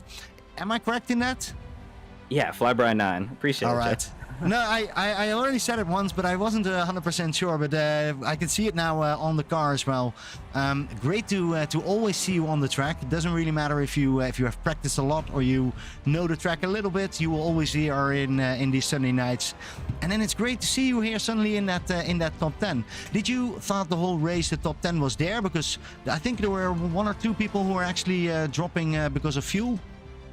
Yeah, I guess when I saw shenanigans, in front of me, I kind of realized, I was like, oh, the door may be opening for a best ever finish here. And so then as the race went on, just kind of made a couple of moves myself, and then just tried to basically just play a fuel saving race, and it seemed to have worked out there. So It seems to work out. Fly, Bryce. Yeah. All right. Well, here we see our race winner, Jeffrey Decker. Congratulations for yet another race victory. Can you explain, because you won, you were quick.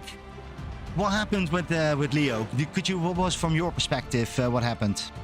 I mean, as a steward, I think I probably shouldn't comment on anything. No. I yes. wasn't even. Yeah, no, that's a correct statement. I wasn't even asking from a steward, but I was just wondering, did you had a look over there, or because suddenly they were gone, and then you and Jeff Snavely were just with your 2 of you.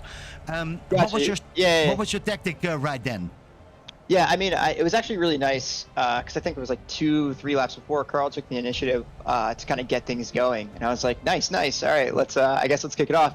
And him and Leo actually did a great job of keeping me out of that top 2 after Carl jumped in there. They did a good job of kind of boxing me in and stuff like that. So, on the lap where they made a little bit of contact, I thought I might have a run, and then Leo kind of got on the outside of me, and I was like, all right, well, crap, I got to back out. And then, I don't know, just they had a little bit of coming together. The end of that straight's really, really difficult because it like kinks, and so if you lose sight of like one edge of the road, it's so.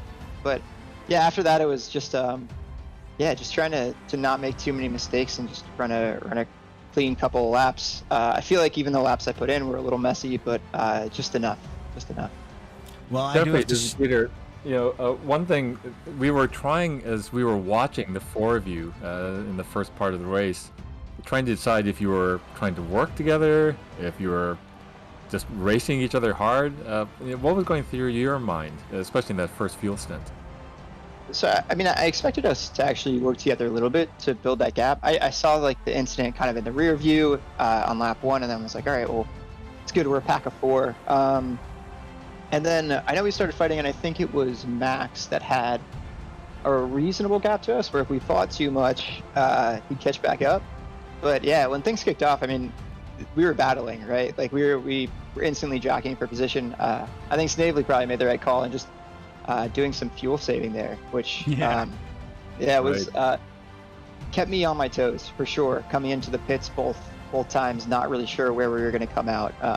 So I think it was a good call on the fuel saving. I think if he would have come in with me on the first stop, he might have had me covered. He was putting in some good laps. Yeah, I do have to say, I always like to call this second show the Jeffrey and Leo show, but it's going to be the Jeffrey, Snavely, Carl Dronke, and don't forget Sam Devontier if he's coming back. It's really cool to see this big group fighting for position, and awesome race, Jeffrey. Any shout-outs from your perspective? Just the usual. right. Big shout out to Wifey for letting me do the races, Lando for being patient or not so much outside the door, and then to you guys for the broadcast. It's always a pleasure to watch back. So let's make a common thing about this. What is the latest trick that your dog Lando learned? He's not much of a tricks dog. But he has one. I'll give him this. So he can jump very, very high. And we have like a small backyard, and we play this game where I throw the tennis ball and it bounces, like ricochets off the ground, off this wall, and then up in the air. And now he's gotten the ability to like catch the ball off the ricochet in the air higher up than he can go. So he has to like spring off the ground to catch it, and it's pretty impressive when he gets it right. Well, Jeffrey, every week I'm going to ask you this question. So, for you, the bar is high with Leo Oktarov and Carl Dronke right behind you. But for him as well. So I'm curious about your next week story. Peter, I want to thank you for joining us. You had a hard race. Congratulations with your second position. But of course, Matt, you joined again, and with your wisdom and all your info, I had a lot of fun in Formula 2. Hope to see you a lot more. It's much easier to commentate than to drive these things around the track quickly. So, thank you. All right. Well, great. Thanks for everybody watching. Wish everybody a great week, and we will be back tomorrow, Matt, when we're actually gonna watch your race. Maybe can you say something about tomorrow's race? It's gonna be fun. It's gonna be a good track. It's the Nürburgring GP, but the shorter version. There's going to be fun side-to-side racing, and there's going to be tears, and there's going to be happy tears, and all right, it's going to be fun. All right, well, I'm looking forward to that. Thanks for coming here into the booth, and we will see you very soon. Everybody, have a great week, and see you tomorrow.